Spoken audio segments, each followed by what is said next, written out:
Hello, my name's Andrew Brooks. Welcome to my YouTube channel. This video, we're going to be walking in the footsteps of the Beatles in Hamburg.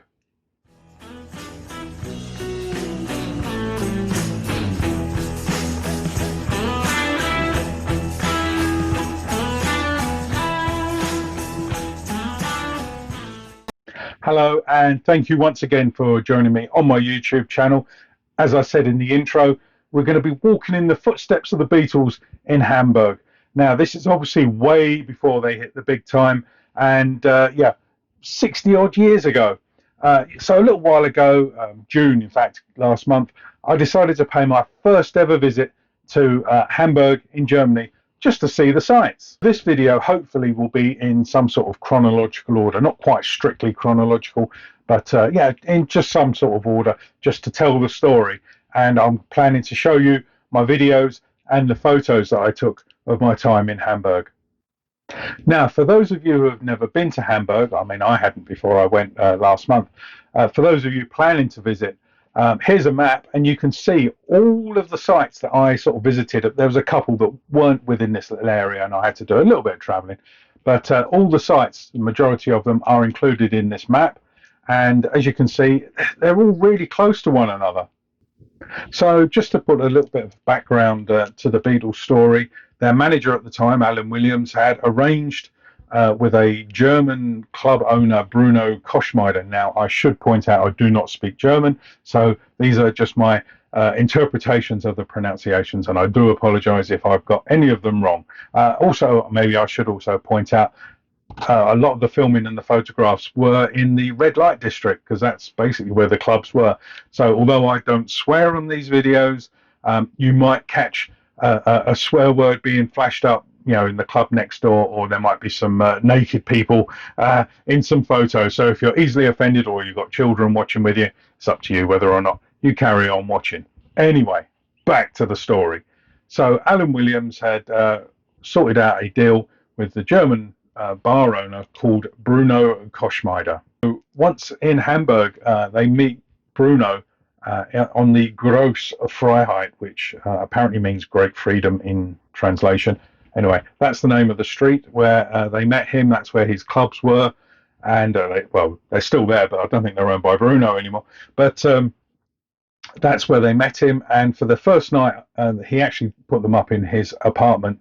But they shouldn't have got used to such luxury, because later on I'll tell you where they actually landed up. My first stop had to be the Indra Club, which was located right at the far end of the Grosse Freiheit. And as I said, he wanted to convert it into some sort of music rock and roll bar. So that's why the Beatles were booked to play there. Their first gig there was August the 17th, 1960. And they usually played like a 4.5 hour set, and they were booked for 48 nights, right up until October the 2nd, which I think equates to some horrendous figure like 205 stage hours. Can you imagine playing all that amount of time? But yeah, so this was their new sort of residency, for a better word. Hamburg is very, very, very similar to Liverpool. Obviously, in Liverpool you've got the River Mersey, but you've got the River Elbe in Hamburg. It's got docks, just like Liverpool, and where the streets where the clubs are little, small, little narrow roads.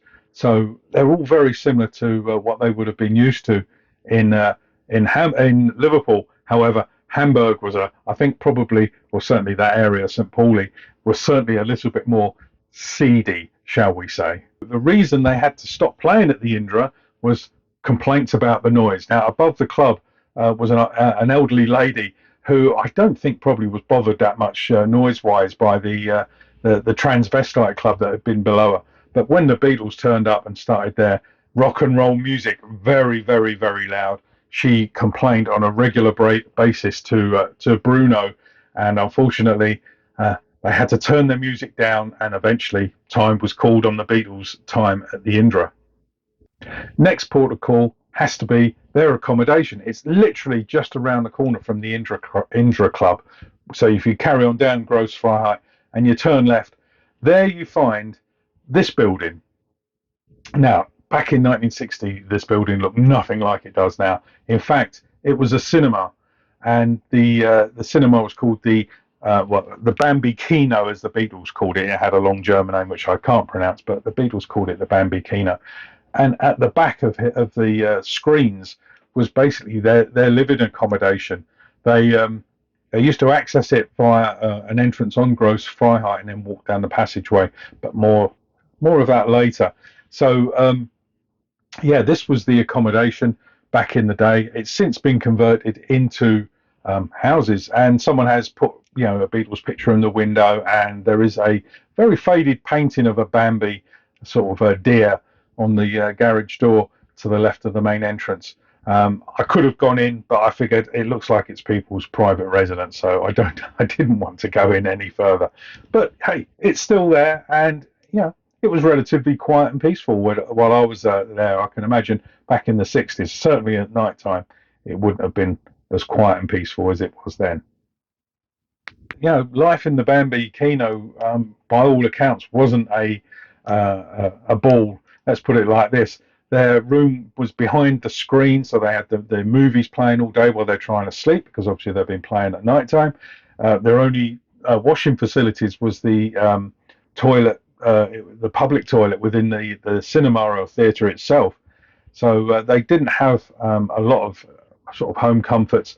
Their beds were just sort of mattresses on the floor, or maybe even bunk beds. And there's even reports of them having to use Union Jack flag as a blanket, because it was so dreadful behind the cinema screen. So as I mentioned, the entrance the Beatles used to get to their accommodation was back round the corner in the Gross Freiheit. So here you can see a picture of the entrance way as it is today. Now, there is a great picture of John Lennon standing outside of this entrance, wearing nothing but underpants, reading newspaper in night time. So that's where this picture was taken. It's on the screen now, so you can see it. So the next stop, going back down Gross Freiheit, past the Indra Club, which we've already seen, just a little way to the next junction, we've got the Kaiser Keller, which was another club owned by Bruno. And this is where the Beatles moved to after they basically were kicked out of the Indra Club for being too loud. The Kaiser Keller, as you can see, is still here. And this is where the Beatles had to share a stage with Rory Storm and the Hurricanes, which contained a certain drummer called Mr. Ringo Starr. But he wasn't to join this story just yet. That comes later on. So during the 7 weeks the Beatles played here, other characters within the Beatles story came in to see them. So you've got people such as Astrid Kirchner, as I said, apologies for the pronunciation, and of course Klaus Bormann. Certainly those two went to see the Beatles playing in the Kaiser Keller. And for me, you often see these little things that come up on Facebook, and where would you rather have seen the Beatles? Cavern, Shea Stadium, rooftop, or whatever. For me, if I had a time machine, I'd go back to 1960, back to Hamburg, and I would see the Beatles at the Kaiser Keller, the Indra Club, the Star Club, because for me, that would have been awesome. Can you imagine, all them hours of just watching Beatles perform on stage doing rock and roll classics? So, and all their monkeying around on stage that they did as well. That would have been the time for me. So Astrid and Klaus, that was their first sort of introduction to the Beatles in the Kaiser Keller. So continuing the story, now Bruno, the owner of the clubs, he was getting more and more infuriated with the Beatles. Not only would they sort of muck around on his stage, and be insulting towards the Germans, mentioning the war, doing certain salutes and things like that. Not only doing all of that in his club, they were also frequenting and probably often playing in other people's clubs, which was against the contract that they all signed. So Bruno hatched a plan. With George being only 17, not allowed to be in bars, let alone ones in the red light district. Basically, this was going to be Bruno's way of getting rid of the Beatles. This led to Bruno basically effectively cancelling the contract that they had all signed, and effectively only giving the Beatles sort of weeks' notice that they would no longer be employed by Bruno. Astrid, as well as becoming Stuart's girlfriend, she took some fantastic pictures of the Beatles, which now leads me to my next stop. This was where Astrid brought the band to have some of the probably most well-known pictures of their early days taken.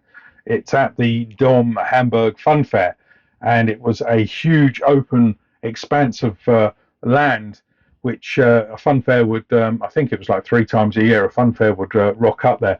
And this is where Astrid took these fabulous, fabulous pictures of the Beatles. John with his new guitar, and just all of them. And I believe this is the only time she really had a photo session with Pete, because after this, he sort of disappeared before the end of the shoot, and she never photographed Pete again. Well, the field is no longer there, unfortunately. However, it has been built on, and it's actually the home of St. Pauli Football Club. And as you can see, that's the stadium there. However, there are some remnants from the old days, and as you can see, the entrances to the Dom still are still there. There's at least 2 of them that I found. After the photo session at the fun fair, Astrid actually invited the band back to her home, or obviously minus Pete because he had already snuck away somewhere. But yeah, she invited them back to her home for a meal. Basically, Stuart had obviously been there before, but this was the first time that Paul, George, and John had been back to her place, and I believe this was the first time they had experienced some home comforts in Hamburg. They were able to be well fed with proper food, as well as having a bath. Oh wow, the luxury for them. So this is Astrid's former home, 45A Heimbütler Straße. As I said, apologies for the pronunciation. It's a 4-story townhouse with the attic in use for Astrid's photography. And here she took these amazing pictures.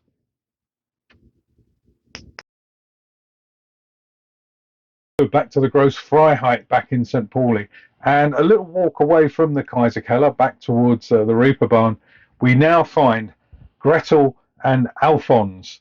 Now this was a popular little cafe with musicians. They could get some food and some drinks and stuff like that, and the musicians all tended to meet up here. Amazingly, it's still called Gretel and Alphonse.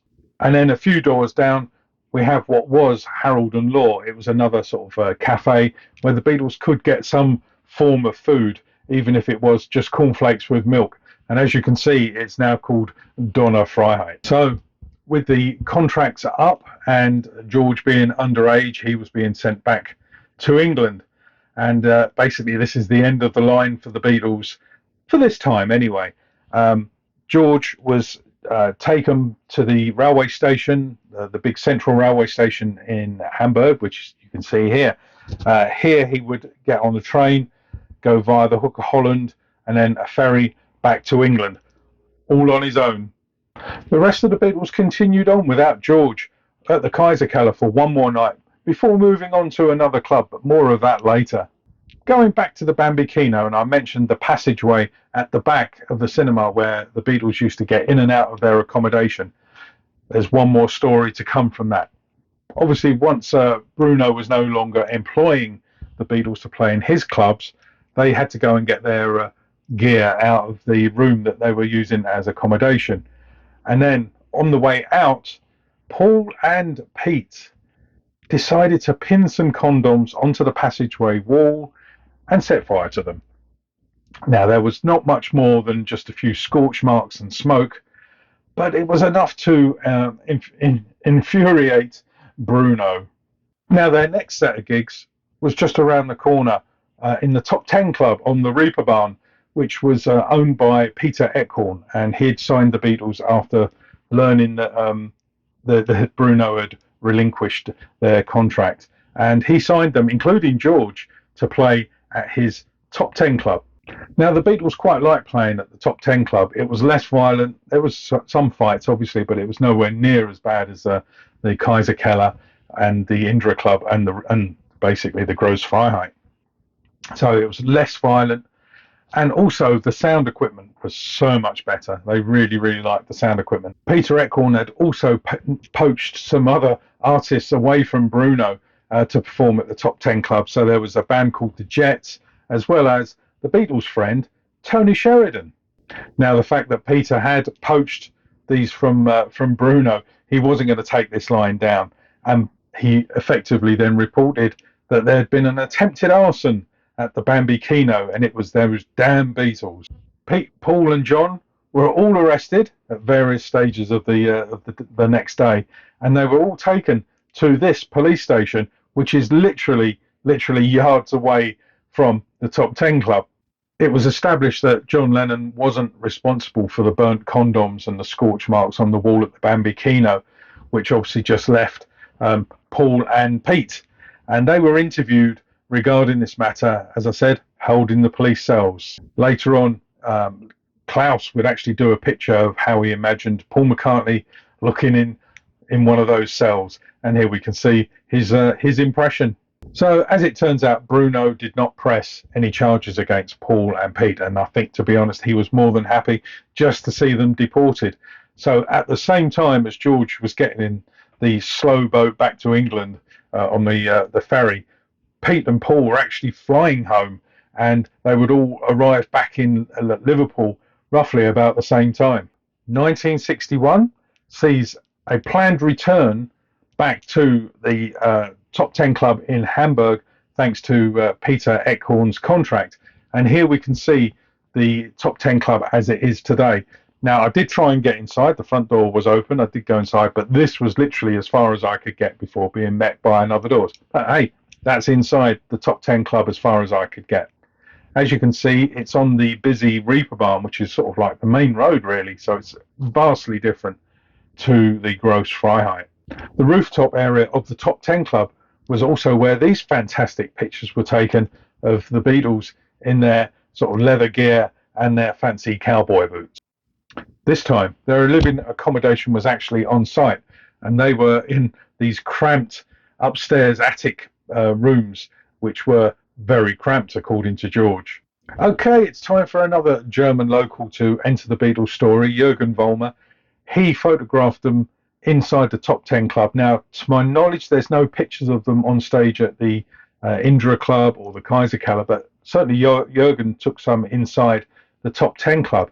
But not only did he take them inside the club, when he finished doing a set of photography one day, he then took them outside for some outside photographs, including one very special one. So he took them to the nearby, you'll have to excuse my pronunciation, Wohlwillstraße, which was only a few minutes walk away from the Top 10. And there you find a small gated area to Jaeger Passage. And it was in this Jaeger Passage that probably one of his most famous pictures was taken. At first glance from the photo that I'm about to show you, it would appear that it's a busy road, but it's actually a very, very quiet little area off of a not so busy road. And in Jürgen's photo, John is seen leaning in a doorway while people are rushing past. And in fact, those people are the other Beatles. As you can see, the doorway hasn't changed much, and you can imagine Lennon just standing there leaning against the doorway. And of course, I had to have the obligatory photograph. Then on the 1st of July 1961, it was actually the last gig at the Top 10 Club. And they weren't deported this time. They had done their contract and then they went back to Liverpool. Then a year later, on the 13th of April 1962, the Beatles then returned to Hamburg, and there was a few changes, shall we say.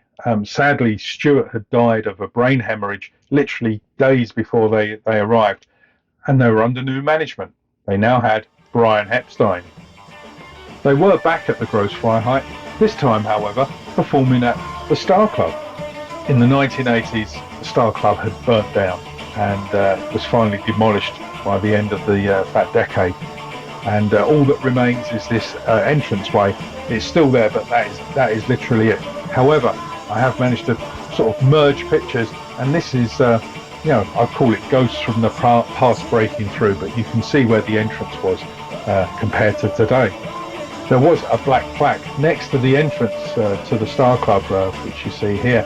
Unfortunately, That has now gone, which is a shame because it told you all the bands that played there, obviously including the Beatles. The Beatles actually had 2 residencies in 1962 at the Star Club, and one of them, the second one, actually resulted in the Star Club tapes, which I actually cover in another video. So if you click this link up here, at the end of this video, it will then take you to the other video where I cover the Star Club recordings. My next stop in the footsteps of the Beatles in Hamburg took me here to the Waxworks Museum. And inside the Waxworks Museum, they claim to have a piece of history. So I just had to go and check it out. The waxworks don't look that good. The equipment does look pretty good, the nice mics and the amps and all that. However, I was interested in this, what was under their feet. According to the sign, these boards were rescued from the remains of the Star Club after the fire and were part of the actual stage. Well, I guess they could be. My final stop in Hamburg, for this trip anyway, I decided to go back along the Reeperbahn to the Beatles Platz. Now this is an area where the Grosse Freiheit and the Reeperbahn actually intersect, and they've got 4 sort of metal outlines of the Beatles stood there. Unfortunately, my pictures don't really do it justice, as there was a load of barriers, roadwork barriers behind them. But inlaid in the ground all around them are the song titles of the Beatles.